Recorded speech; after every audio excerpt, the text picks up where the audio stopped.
जी आपको परम सुख की प्राप्ति हो, न कि आप ये भौतिक माया के सुखों के लिए भक्ति करो। ये जो यहाँ प्रमाण हो रहा है, ये प्रहलाद जी का प्रमाण दिया है महाराज ने। इतनी भक्ति कट्टरता करने पर भी क्या प्रहलाद जी आवाजमन उसका हुआ, मोक्ष हुआ नहीं। सुन प्रहलाद सुरग घर पूगा। कहाँ पूगा? स्वर्ग तक। कौन सी पदवी मिली? इंद्र की पदवी।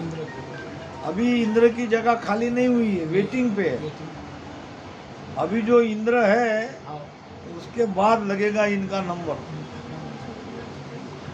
ध्रुव आकाश अटल घर किया, ध्रुव आकाश अटल घर किया, सब जग देखे आई, संतो चौथे पद नहीं जावे।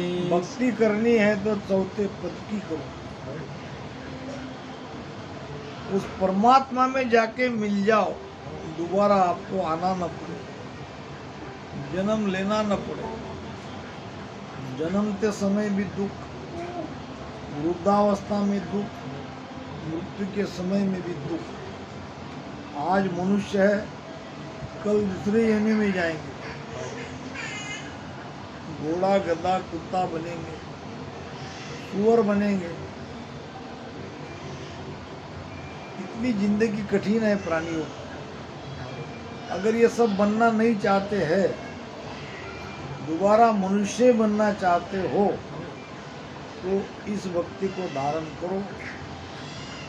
ये भक्ति धारण करने से आपके घट में वो शब्द प्रकट होता है। वेद बताने वाले गुरु के शरण में जाना पड़ेगा, और वो जैसे बताते हैं वैसा भजन सुमिरन करना पड़ेगा। आपके घट में वो शब्द जागरूक होता है, और शब्द के साथ आपकी यात्रा भीतर ही शुरू होती है।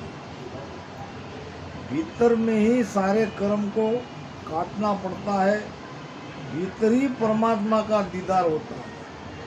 क्योंकि हम बंधे हैं भीतर में, तो मुक्त भी हमको भीतर में ही होना है। अंदर में हमारे माया के साथ, 3 गुणों के साथ, 25 प्रकृति के साथ, 5 विषयों के साथ हमारा संपर्क रहने से हम ये जीव भाव में आए। तो इसलिए हमको हमारा जीवपना मिटाना है। जीवपना जिस भक्ति में हमारा मिटता है, उस भक्ति को धारण करो। नहीं तो दासी ने जैसा उस अनमोल हीरा को पैर के नीचे बांध के ले आई जोहरी के पास, अगर समझदार रहती तो मालामाल हो जाती। और समझदार जोहरी भी नहीं था, उसने भी फेंक के हीरा को गंवा दिया। तो हमको तो समझदार बनना है। ध्रुव ये भी बड़ा कट्टर भगवान विष्णु का भक्त था। सौतेली माँ ने लात मार के उसके पिता के गोद से उसको उठा दिया। सौतेली माँ नहीं चाहती थी कि ध्रुव उसके पिताजी के गोद में बैठे। रोते रोते जब अपनी माँ के पास गया, मुझे सौतेली माँ ने मारा, लात से मुझे पिता की गोद से मुझे उठा दिया, मैंने क्या गलत किया? क्या वो मेरे पिता नहीं? क्या पिता की गोद में बैठना बेटे ने कुछ गलत किया क्या? सगी माँ ने रोते रोते कहा, बेटा कोई गलत नहीं किया, मगर तुम ऐसी जगह की तलाश करो जहां तुम्हें कोई उठाए नहीं। ये पिताजी तुम्हारे कितने दिन तक रहेंगे और कितने दिन तुम उसके गोद में बैठोगे? इसके बदले तो ठीक ये है कि तुम ऐसी जगह जाओ जहाँ तुम्हें तो कोई उठा न पाए। तो माता की ये बात सुन के वो छोटा बालक ध्रुव जंगल में जाके भक्ति करते करते आज क्या पाया उसने? अढ़ल पद, जिस पद से उसे कोई हटा न पाए। न प्रहलाद मोक्ष में गया, न उसका आना जाना मिटा, क्योंकि परमात्मा की भक्ति परमात्मा को मांगने के लिए इन्होंने किया है। अगर परमात्मा को ही मांग लेता तो क्या आज वही उसी जगह रहता? एक राजा था, राजा का नियम था साल में एक बार जितनी ऊंची से ऊंची, महंगी से महंगी, कीमती से कीमती वस्तु और हल्की से हल्की वस्तु है, उस सारी वस्तु का प्रदर्शन वो एक दिन साल में रखता था और सब गांव वालों को कहता कि आके वस्तु पे हाथ रख दे और वो वस्तु उसकी। अब सारी वस्तु ऐसे खुले में रख के वहाँ राजा बैठ गया, आसन लगा कर। लोग आते गए, महंगी से महंगी, कीमती से कीमती वस्तु तो आगे पहले लेगा ना कोई। हाथ रख के ले जाने लगे, हाथ रख के ले जाने लगे। 7 साल का बच्चा आया छोटा और उसने रख दिया राजा पे हाथ। राजा ने कहा, बेटा जरा देखो, तुम्हारे लायक बहुत सारी वस्तुएं हैं, खाने पीने की है, खेलने की है, ये सब तुमने देखा नहीं, जरा देखो और जो अच्छा लगे उस पर हाथ रख के ले जाओ। छोटे बच्चे ने क्या, वही तो कर रहे हैं, वही तो कर रहा हूँ। यार क्या कर रहे हो? मैंने हाथ रखा है, क्या मैं वस्तु हूँ? मुझे क्या पता आप वस्तु हो कि नहीं हो? अब ये सारे वस्तु में आप बैठे हो, मुझे ऐसा लगा ये सारी वस्तु तो राजा बनने के बाद अपने आप मुझे मिल ही जाएगी। ये वस्तु में मैं क्यों पढ़ूं? मैं तो पहले राजा बन जाऊं। तो मुझे तुम चाहिए, मैं तुम्हारा बनना चाहता हूँ। अगर मैं तुम्हारा बन गया तो तुम्हारे बाद मुझे तुम राजा बना दोगे, राजा बना दोगे, ऐसी हजारों लाखों वस्तुएं मुझे मिल जाएगी। तो भक्ति ही करनी है तो क्यों ना हम राजा की करें?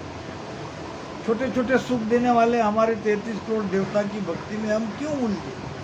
उनकी भक्ति करना बुरी नहीं है, वो सत्य है, अपने जगह सही है, मगर वो आपको देंगे तो देंगे क्या देंगे? वो 3 लोक का सुख देंगे, माया का। आपको वो परम सुख नहीं दे सकते। ब्रह्मा जी कहते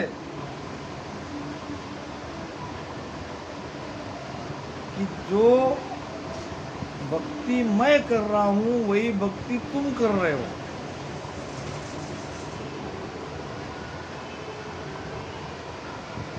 देवता भी कहते हैं कि अहो प्रभु मानव तन दीजे भरत खंड के माई, करा केवल भक्ति और संत सेवा और करा कछु नाई। वो तो बेचारे पछता रहे। 3 लोक की फांस गला में, बंदगी बने न खाई। उपज खपत करो प्रतिपाला, विपदा ब्रह्म लगाई। कौन कह रहे? ब्रह्मा विष्णु महादेव, हमारे 3 बड़े देवता, 3 लोगों के स्वामी मालिक। वो कह रहे कि भगवान ने हमारे ऊपर ये काम सौंप दिया, ये जिम्मेदारी सौंप दी, उपज खपत करो प्रतिपाला। ब्रह्मा को सौंपा गया काम सृष्टि की रचना करने का, विष्णु को पालन पोषण करने की जिम्मेदारी और भगवान शिव को संहार की जिम्मेदारी। वो कहते हैं कि भगवान ने हमारे ऊपर ये विपत्ति लगा दी, नहीं तो हम भी भगवान की भक्ति करते और वहाँ जाके चैन से आराम से आनंद में रहते। उनको भी पता है, और वो मनुष्य शरीर मांगते हैं और हमको मनुष्य शरीर मिला हुआ है। मिलने के बाद हम उनकी भक्ति कर रहे हैं और वो मनुष्य शरीर के लिए तरस रहे हैं। कितना विरोधाभास है। पांडु पाच सुरग में माले, हरि चांद करन सहेती। मेरे रामा हरि चांद करण सहे। बल राजा पैयाल सिधायो, बल राजा पैयाल सिधायो। इण ऊण बिचा छेती, संतो सवते पद नहीं जाने। वो संतो सवते पद नहीं जाने। पांडव 5 कैसे थे? सत्यवादी थे। अब उसमें तो सत्यवादी तो युधिष्ठिर ही थे, बाकी 4 भाई नहीं थे। फिर भी युधिष्ठिर के नाम से पांडवों को सत्यवादी कहा गया, क्योंकि उन्होंने सत्य के लिए युद्ध किया, सत्य का पक्ष लिया। महाभारत में पांडवों का पक्ष सत्यता का था, इसलिए भगवान सत्य के साथी थे।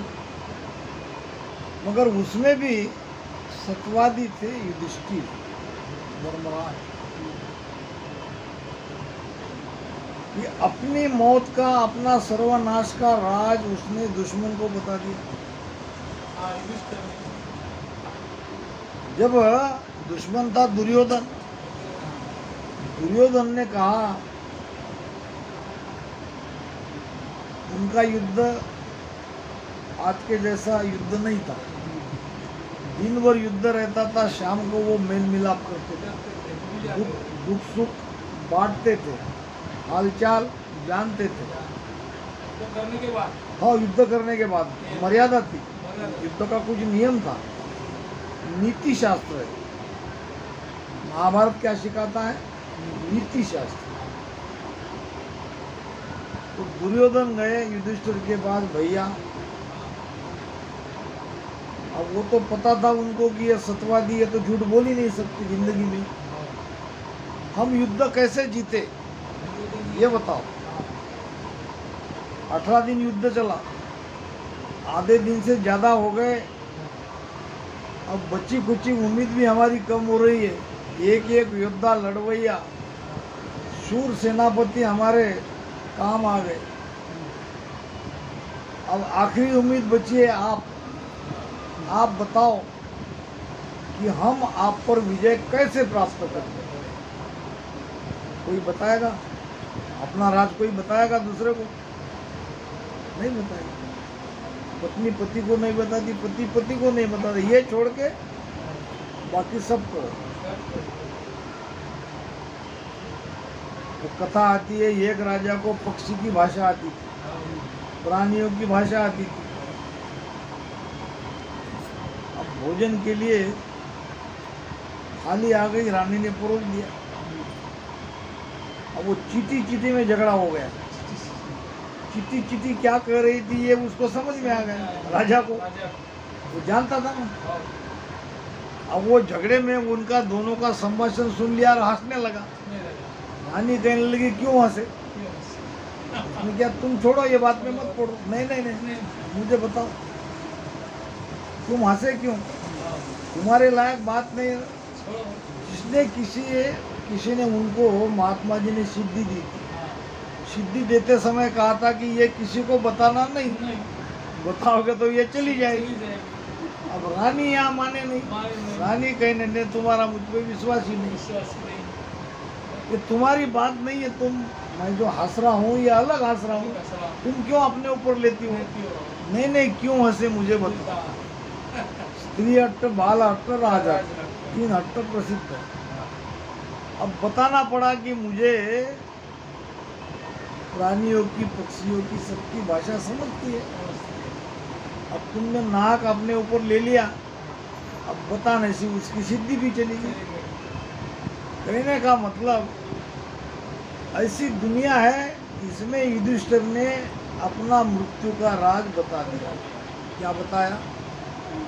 बताया ये कि माता गांधारी को पट्टी खोलने लगाओ। हाँ।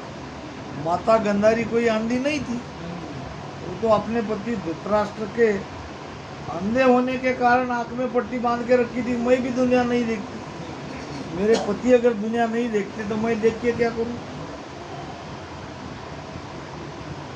तुम जाके माता गांधारी को कहो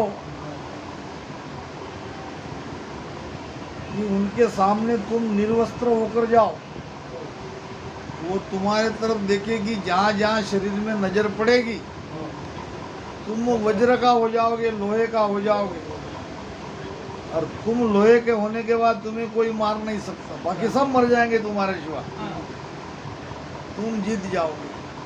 युधिष्ठिर ने बताया। बता दिया। ये भगवान कृष्ण आए उधर से, माथे पे हाथ रखा, ये क्या कर दिया भैया तुमने। पांडवों की हुई मीटिंग, धर्मराज युधिष्ठिर का सतपना हमको ले डूबेगा, अब कोई बचने वाला नहीं है। तो भगवान कृष्ण ने, वो तो कला 16 कला के स्वामी थे, उनको तो सब पता ही था क्या होने वाला है। आखिर में तो युद्ध भी उन्होंने ही सब कुछ करने लगाया, क्योंकि वो होना था। तो युधिष्ठिर के वहाँ से दुर्योधन भागते भागते आए, बीच में मल गए कृष्ण। कहाँ जा रहे हो? माता गांधारी के पास। अरे ठीक है, अभी क्या जल्दी है? नहीं नहीं, उनको मुझे आज पट्टी खुलवानी है। तब तक वार्ता गांधारी तक पहुंच गई थी, और वो मुझे निर्वस्त्र अवस्था में देखने वाली है। हाँ। मेरा शरीर वज्र का हो जाएगा, अभी अभी मुझे भैया ने बताया है, और मैं फिर युद्ध में पराजित नहीं हो सकता। भगवान कृष्ण ने कहा बिल्कुल सत्य है, आपको भैया ने बताया वो बात सत्य है, मगर थोड़ा तो विचार करो। माता के पास जा रहे हो, कोई और स्त्री के पास जा रहे क्या? अपनी सगी जन्मदाती माता के पास जा रहे हो, थोड़ी तो इज्जत रखो, कम से कम इतनी तो लाज लज्जा रखो। कृष्ण की बात भी उनको पड़ गई, बात तो ये भी सही कह रहे, ये तो बाकी शरीर के लिए नहीं कह रहे, क्योंकि थोड़ी सी जगह वहाँ ढकने के लिए कह रहे, इसमें बुरा क्या है। क्या? तो भगवान कृष्ण के कहने से लंगोटी इतनी जगह को पत्ते से ढक लिया। उधर माता गांधारी तैयार पट्टी निकालने के लिए। दुर्योधन आ गया क्या? हाँ माता जी, देखो वस्त्र पहने कि निर्वस्त्र है? सब कहने लगे निर्वस्त्र है। दुर्योधन को पूछा, बेटा मैंने जैसा कहा वैसा आए हो? मेरे पेट से जैसा पैदा हो वैसे ही खड़े हो मेरे सामने? तो हाँ माता जी। पट्टी खोल के गांधारी ने आंखों से देखा, सारे शरीर पे नजरें घुमाती घुमाती आई, नीचे देखा तो उतना पत्ता लगा था। अब उतनी जगह छोड़ के सारा शरीर उसका लोहे का, और वहीं भीम ने गदा मार के दुर्योधन को मार डाला। नहीं तो दुर्योधन मरता नहीं था। तो अर्जुन युधिष्ठिर के जैसा सत्यवादी त्रेता युग में कोई नहीं हुआ। द्वापर युग। द्वापर युग में सॉरी कोई नहीं हुआ, तो वो गया कहाँ? वो तो स्वर्ग में गए पांचों भाई, उसमें से 4 लटक गए, एक ही गए, एक कुत्ता साथ में था। कुत्ता और युधिष्ठिर 2 ही गए स्वर्ग में। महाराज कहते हैं ना, सुख की बात न मेलो साधु, मेलो साधु, सत सबदले के लो, सत सबदले के लो, सतसुपोळज मेरी खोली, सतसुपोळज मेरी खोली, सतसुफौज जीवाई हो, सतसुफौज जीवाई, सतसुशीस मंगायो काने, सतसुशीस मंगायो काने, पांडु गळ्या सब जाई, पांडु गळ्या सब जाई, सत की बात न मेरो साधो, सत सबदले लो, सत सबदले लो। सत के लिए तो हम सब आए हैं, सत को छोड़ना नहीं है, सत को धारण करना है। मगर सत कौन सा? सत के लिए तो आए, सत वो नहीं है जो 3 लोक में सत है, जो प्रमाण दिया है सतसु पोळज मेरी खोली। अब ये कथा कहते कहते 2-3 घंटे इसमें ही चले जाएंगे। शॉर्टकट में बता देता हूँ, जो यहाँ विषय है उसका प्रमाण। सुभद्रा नाम की कोई स्त्री थी, सती। सत के बल से उसने कोई सती की निंदा उसी सुभद्रा की गांव में हो गई, तो दरवाजे थे उस गांव में 7, वो सब बंद हो गए और आग लग गई। सत के बल से उसने दरवाजा खोला, सत के बल से पांडव स्वर्ग में गए, मगर वो सत नहीं था, ये हद का सत, 3 लोक का सत था, इसलिए पांडव गल गए। एक युधिष्ठिर वहाँ गया तो महाराज कह रहे कि पांडु 5 स्वर्ग में माले, ये 5 पांडव स्वर्ग तक गए। मतलब गए तो युधिष्ठिर, मगर कहने के लिए कह लिए कि ठीक है भाई, सत के आधार से पांडव स्वर्ग में गए, सत धारण करने वाले स्वर्ग में ही जाएंगे। और हरिचंद्र जिसने स्वप्न में दान दे दिया, बड़े दानी कहलाते हैं, क्या उनका मोक्ष हुआ? वो भी तो गए स्वर्ग में। कर्ण के जैसा दानी कोई नहीं था, तो कर्ण भी गया स्वर्ग में। किसी का भी मोक्ष नहीं हुआ, आवागमन मिटा नहीं। बल राजा पैयाल सिधायो, बलि राजा कौन थे? भक्त प्रहलाद के पोते, प्रहलाद के पोते थे, और 100 यज्ञ उनके पूरे हुए थे। 100 यज्ञ करना पूरे होने के बाद इंद्र पदवी उसको मिलने वाली थी। तो इंद्र का आसन डोलने लगा, भगवान विष्णु के शरण में गया और कहने लगा कि रोको, कुछ करो, नहीं तो मेरा आसन चला जाएगा, राजा बलि बैठ जाएगा इंद्र। तो भगवान विष्णु को वामन अवतार लेके राजा बलि को पाताल में भेजना पड़ा। 3 पैर के माप की भूमि मांगी थी छोटा बन के, और बलि राजा थे दानी, जिसको जो वस्तु देने को कही दी वो दे दी। और ये छोटा बन के आए और कहने लगे कि मैं गरीब ब्राह्मण हूँ, मुझे दान चाहिए, तो बोलो क्या चाहते हो। पहले वचन दो, जो मैं मांगू वही दोगे। दे दिया, बोलो। कहा कि 3 पैर के इतने है, अपन चलते कि नहीं, 1, 2 और 3, इतनी जमीन मुझे चाहिए। ज़्यादा से ज़्यादा 5-10 फीट भरेगी, 10 फुट। 3 पैर में अपन 10 फुट से ज़्यादा नहीं चल सकते।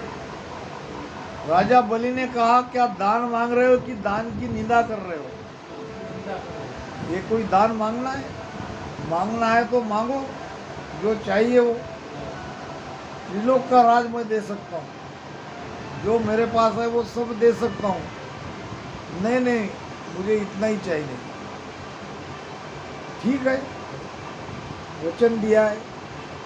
अब उसके गुरु शुक्राचार्य ने समझाया कि ये कोई छल कपट है तेरे साथ, तू वचन मत दे। वचन देने के बाद तुझे निभाने में कठिनाई जाएगी। और जब वचन दे दिया तो वो हो गया बड़ा बड़ा बड़ा बड़ा बड़ा। पहले ही पैर में सारी सृष्टि को व्याप दिया, 1 इंच भी जगह नहीं बची।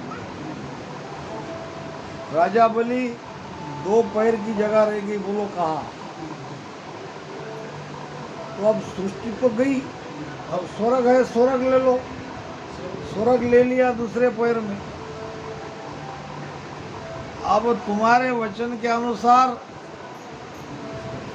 एक हिस्सा बाकी है, तीसरा पैर कहाँ रखूं। तो न सृष्टि में जगह बची, न स्वर्ग में जगह बची। अब मेरा माता है, मेरे माथे पे तीसरा पैर रखो। माथे पे पैर रख के पाताल में दबा दिया। भगवान विष्णु ने वामन अवतार में, ये हकीकत है। ये बात अलग है, वहाँ पे जाके उनके नौकर बन के भगवान विष्णु रहे पाताल में। भागवत में कथा आती है। क्योंकि इतना सब करने के बाद वरदान तो देना पड़ा, तुमको क्या चाहिए मांगो। जब हकीकत खुल गई कि स्वयं भगवान विष्णु ने यज्ञ में विघ्न लाने के लिए ये सब किया, तो भगवान विष्णु को सामने आना पड़ा और कहा कि मांगो क्या चाहते हो। तो मांगा, क्या मांगा कि तुम हमेशा मेरे ही साथ रहो, मेरे ही पास रहो। तो उनका नौकर बन के, सेवा बन के, सेवक बन के सेवा करी। तो कहने का मतलब, ये सब लोग इतने सत्यवादी होने के बाद भी, इतनी भक्ति करने के बाद भी इनका मोक्ष नहीं हुआ। तो मोक्ष में नहीं गए, क्योंकि ये प्रमाण है। भागवत देख लो, शास्त्र देख लो, हमारे पुराण में देख लो। तो अब सोचना ये है कि इनका अगर मोक्ष नहीं हुआ तो हमारा होगा क्या, अर्थात नहीं होगा। मोक्ष की भक्ति अलग है, मोक्ष का भेद अलग है। मोक्ष यानी बंधन से मुक्त होना, जीते जी बंधन से मुक्त हो जाना। कोई बंधन नहीं, कोई बांधने वाला नहीं, कहीं कोई आड़ अटकाव नहीं। ऐसा जीवन अगर आप जी सकते हो तो आप जीते जी मोक्ष में हो। हम हजारों विचारों से बंधे हैं और हजारों नए विचार हमारे पैदा होते हैं। संसार में इतने गहरे हम फंसे हैं कि जीते जी इससे बाहर निकलना, संभल पाना, तब तक तो मौत आ जाती है। अच्छा, हम अपना जीवन जीते ही कब, मुझे बताओ। हम हमारी आयु जीते कब है? हमारी आयु जीते हम माँ बाप का छत्र छाया जब रहता है, जब शादी नहीं होती है, वो दिन हमारे जीवन के सबसे बेहतरीन दिन है। उसके बाद शादी हो जाती है, शादी हो गई, बच्चे हो गए, तो बच्चे की परवरिश करने में कब 5-10 साल चले जाते पता नहीं चलता। छोटे छोटे बच्चे बड़े हो जाते हैं, फिर उनकी चिंता सताती है। उनके लिए कमाई करनी पड़ती है, बच्चों का भविष्य बनाने के लिए। जब भविष्य बनता है तो तब बाल पकने लग जाते हैं। बेटी चली जाती है, बेटा अपने बहू को लेके अलग हो जाता है और फिर हमको छोड़ देता है वैसा ही। अब ताकत नहीं, कुछ कर नहीं सकते, असहाय बेबस, तब जीने की कोशिश करते हो तो पत्नी चली जाती, नहीं तो पति चला जाता है। ऐसी हमारी जिंदगी है। हम अपना जीवन जीते ही नहीं, फिर तो आगे को बुढ़ापा तो बेसहारा ही है, बिल्कुल बेसहारा। कोई उसको पूछने वाला नहीं है। इसलिए जो अपना है उसको याद करो, उसका सुमिरन करो, उसकी भक्ति करो। सारे प्रॉब्लम जड़ के साथ अगर मिटाना है तो ये राम नाम लो, दूसरा कोई उपाय नहीं है। हमने आपके जैसी भी जिंदगी जिया और ये भी जी रहे हैं, दोनों जिंदगी में हमने बहुत ज़्यादा फर्क आता है। भक्ति का आधार लेके जीना सीखो, सारी समस्या आपकी मिटती मिल जाएगी। तो समय अभाव के कारण